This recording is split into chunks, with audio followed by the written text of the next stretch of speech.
Am I wrong for not trying to convince my parents to treat all their grandchildren equally? I, 47 male, got divorced from my first wife when I was 29. We had 2 kids and my folks loved them more than anything. But my ex-wife wasn't happy with the lifestyle that I could provide. I wasn't making a lot of money, but we weren't in debt or anything. We had good cars, and we had just put a down payment on our first home that we would own. Meanwhile, her boss was rich, he was 47 and he could provide luxuries that were out of my reach, and she left me for him. I still had to pay child support, but I guess I was lucky that I didn't pay spousal support. I had to work and I couldn't get custody. I got visitation, but my ex made it hard. The kids were young, and she manipulated them. If I had planned to take them to a local resort for our summer vacation, she would take them to Disneyland the week before. So I would always come up short. Eventually, the kids refused to spend time with me. It went to court, and I basically had to accept that I couldn't force them to see me and my parents. I met my second wife, 33, at the dog park when I was 37 and she was 24. She had a son who was about the age my son was the last time my parents got to see him. My parents accepted him right away. He loves them, and my wife is like a daughter to them. It is what I always wanted for a life. We have 2 more kids now, and my stepson is about to graduate next year. So a few years ago, my dad sold his company. He is an engineer and he had some patents that ended up being worth a fair bit of money. He paid off my house. He also made educational funds for my 3 kids. He figured the older ones were done school and hadn't bothered to visit them in years, so they didn't need anything from him. Turns out that was wrong. My ex-wife married a scam artist. He was rich, but he wasn't rich enough for the lifestyle she wanted, so he stole from his clients. And then he went to jail. My oldest kids are in a lot of debt, while my ex is living with her parents. She recently tried to tell me that my parents needed to be fair with all their grandchildren. I told her it was their money to spend on the people they loved and who loved them back. She said that we were punishing her kids for her mistakes. I said that both of our kids were adults and hadn't made any effort to see me nor my parents in over a decade. She said I'm being a bad person for not convincing my parents to help her kids. Now for the top comments. Not wrong. It's not your money. And your ex and the kids made their choices. This is like getting angry at a will. It's not supposed to be fair. Not wrong, and I love it when karma hits. I am a big fan of karma too. But here, OPS children were manipulated by their mom. Still, they could visit at last their bio dad once they are old enough to understand. We are not hearing the both sides of the story here, so not sure what made them so bitter about their dad. Not wrong. Don't fall into your ex's trap again. I understand kids being manipulated, but at the same time, your parents didn't have much choice with either of them visiting or even greeting on special occasions. I would want my near and dear to enjoy my fruits of my labor rather than some distant family member. As much as it isn't the kids' fault for being manipulated, it is on them to work at overcoming it. They need to recognize what their mom did and ultimately what it did to them. They still need to work to make amends. And for the right reasons, not just to alleviate their debt. I grew up being manipulated, as well as being the victim of manipulation. I understand the struggle of having to take responsibility for something I didn't create. But I also understand how hard it is to convince those who have been manipulated against you to see it that way, and you have to put up a guard to protect yourself. It's a sucky situation, but it's not unresolvable. Not wrong, she made her bed, and she must lie on it.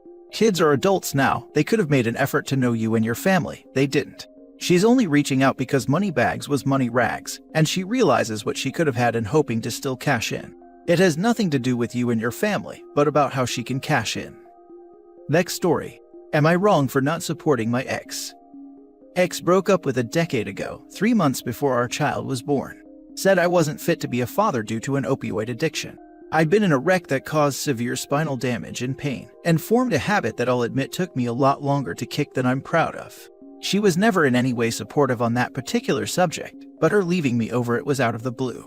Court said custody would be 50-50, and it has been since. In that decade, I've done okay, remarried a wonderful woman who I've had 2 girls with, and was promoted into a position with a 7-figure salary. Meanwhile, my ex has not done well. She's remarried twice and was broken up with both times. Filed bankruptcy, lives in what I can only describe as a crap hole apartment. I make sure my son is well taken care of, my wife, girls, and I spend every moment we're legally entitled to spend with him, and we offer to include him in quite literally everything, which his mother frequently declines when it's on her time. My son and ex both know as well that if he needs anything he can call and ask. I've sent food, clothing, and so on frequently, and several times put them both up in a hotel because their apartment was being fumigated or something. But both my parents, my ex's parents, my sister, and of course my ex, feel I should be financially supporting my ex. Their reasoning is that my son stays with her half the time, she's the mother of my son, and during those times he's with her. They're both living in squalor, and my son gets upset every time he has to go to his mother, who he started saying he hates as of late. When she tells him she won't feed him because it's expensive and to call me because I have money, it's no small wonder. So far as I'm aware, she can afford to feed him. She's working 2 jobs, but she'd rather I pay his expenses so she can afford expensive shoes, in addition to the minimum payment on her maxed out credit cards. I've tried to get sole custody. The courts made it clear that short of her murdering several people, that's not happening. I've held my ground thus far, as I feel I've no responsibility for her, and I've no desire to support her using my son against me for her own financial gain, which is exactly what she's doing. My wife says she sees both sides. So, am I wrong for not financially supporting my ex because it affects my son? Not wrong. She wants 50-50, then it is on her to take care of him for her 50. You are not responsible for her. I am sorry you were unable to get full custody. Is there any way to give your son a card he can use to buy food when at his mom's if she doesn't feed him? He's only 11, so no one will take a card from him. Right now, he'll text me or my wife and I'll Amazon overnight, DoorDash, or whatever he needs. We tried cash, but his mother would take it all. Not wrong, but if you're making over $1 million a year, you must be smart enough to figure out how to protect your son. Call CPS or similar if it's truly squalor. Pay for a lawyer, do something besides complaining about it on Reddit. Act. I've tried. The court told me that if I tried again without proof of gross neglect, they'd consider me to be harassing her. It's been extremely frustrating, and I don't see that the courts are being at all reasonable. As I'd said, it seems nothing short of her murdering several people is going to make a difference. My attorneys tell me it's just how it is in this state. Your son needs to be telling his teachers that his mother is refusing to feed him and he has to text you or go hungry. They are obliged to report it. Also get some therapy happening for your son. This will also count in your favor. It would be incredibly dangerous for OP to tell his son to mention this to teachers because of the court's prior warning. They'd likely see it as parental alienation. Save proof of everything she says and does that is neglectful of your children. Text messages, emails, etc., where she is saying anything like that. Hire a good attorney and bring her back to court again. You can even report to your son's school if his mother is neglecting or mistreating him. They are obligated to report it. You clearly provide for your child and are a good parent.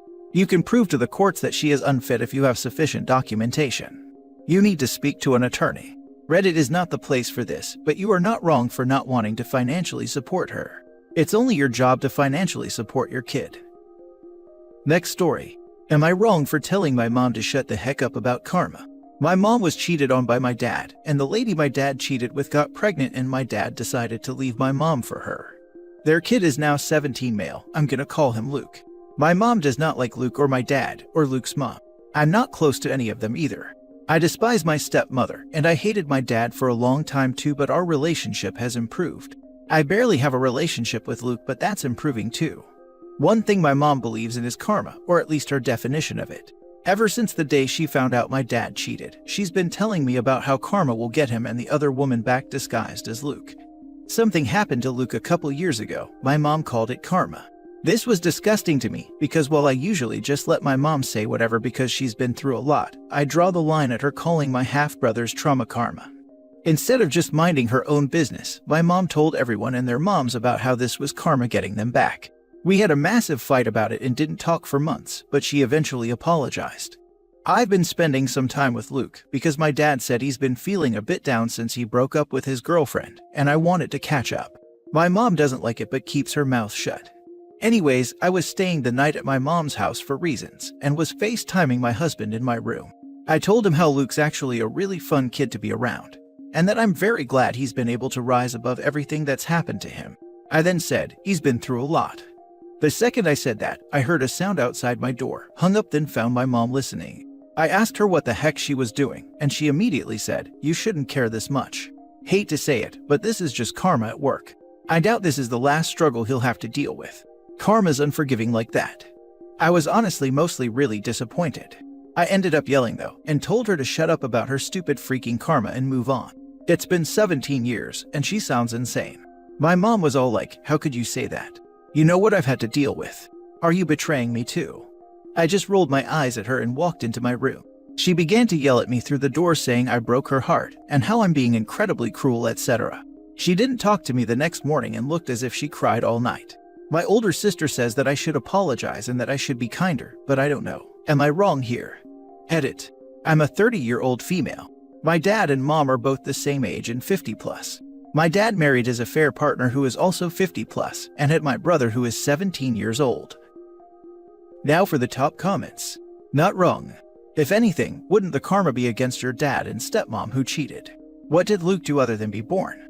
I'm sure you're sorry for your mother and it's your dad's fault for cheating, but maybe you should urge her to get therapy or something. I asked my mom the same question and she said that Luke is their karma. I don't really get it, but apparently she believes that when a person cheats and has an affair child, then that child will be very difficult for the parents as karma for cheating or something like that.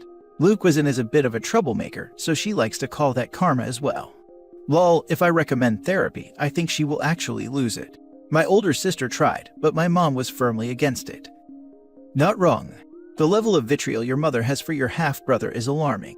He had nothing to do with your father's decision to cheat, and celebrating his misfortunes as karma is not acceptable. I think it's important to the story that OP isn't just being nice to dad's affair partner's unrelated kid, because he's been through a hard time. He is their flesh and blood sibling, regardless of how he was conceived. And yes, mom is harboring an irrational amount of vitriol for her child's sibling, and being very callous to her own child in the process. If OP's mother keeps doing what she does, karma is probably coming for her too. Last story. Am I wrong for not giving my stepdaughter a trust fund? I, 39 female, come from a very wealthy family. I never had to struggle for anything because my mom or dad would always give it to me. I can say that I grew up spoiled, but I grew out of that phase once I had my twins. Since I was so spoiled and never got in trouble for anything as a teenager, I was always going to parties with my friends, doing drugs and drinking alcohol. Then at 16, I found I was pregnant and gave birth at 17 to my two beautiful twins, girl and boy. Thankfully, my parents were supportive and helped me through the process. My parents had set up a trust fund for me when I was a kid, and I wasn't able to access until I was 18, so when I turned 18, I moved out and got a condo. I only used my trust fund whenever it was for my kids, rent, or essentials around the house. I also took some out and put it in an emergency fund. I got a job at my dad's company, so I was able to live comfortable but not keep up with the lifestyle I grew up with. When I was 31, I met my now husband and his daughter who was 4 years younger than my kids. Me and my husband dated for about 4 years, then we got married 2 months before my twins' birthday. On my twins' 18th birthday, my parents gifted them each a trust fund of their own that summed up to $200,000 each. Now my twins are both 22 years old and both are thriving. I like to give myself a pat on the back for how I raised them and not how my parents raised me. Now to issue at hand. My stepdaughter is now 18 years old, and for the past couple of months, she's been saying how she couldn't wait to get her trust fund like my twins, and I didn't know if she would or not because I never knew about the twins. Now when her birthday came around, she did get money, just not the trust fund from my parents. Instead, they gave her a car. But to say she disappointed is an understatement. She said we didn't love her because she wasn't blood, and that we've always treated her different because she wasn't my daughter. Which wasn't true. I've loved her from the day I met her, and I've always treated her like she was one of mine. She then asked me why didn't I tell her she wasn't getting a trust fund, since that was all she was talking about, and I told her I didn't know if she was getting one or not. She then told me that I should have made one for her myself. I tried to tell her that it wasn't possible, but she didn't want to listen to me and just said she hated me. So am I the a-hole? So you married her dad 4 years ago, and somehow she felt that when she turned 18, she'd be entitled to a generous trust fund from your parents, is that correct? That's kinda crazy to be honest. But what's crazier is that nobody, not you, not your husband, sat her down when she started to bring this up and say it probably will not happen. Not wrong. It's a wild expectation for a 17-year-old to have, but one of her parents should have curtailed that expectation before it got out of control. My husband has told her multiple times to not be expecting the trust fund because she might not get it, and I also told her that I didn't know if she would get one or not, but she has chosen to ignore us. My husband did actually sit her down and told her that she shouldn't expect it, but she just brushed him off. Well then, this was an enormously optimistic or entitled reach on her part. A little immature, but nothing that can't be fixed. Try and explain that opening a trust fund like this requires years of putting money in. You cannot just give someone a fund of this size after 4 years. Not wrong. Your stepdaughter has been part of the family for only 4 years. Why would she feel entitled to a trust fund from your parents? How has your husband handled her expectations? That's what I was thinking. If they set up a trust for OP when she was kid, they probably set up a trust for the twins after they were born and had 18 years to contribute and let interest accrue. If anything, maybe let the grandparents know she was talking about it and see if they were going to do the same for the stepdaughter, but I'm really not sure how I feel about that. It's the grandparents' money to do with as they please, not the stepmom's.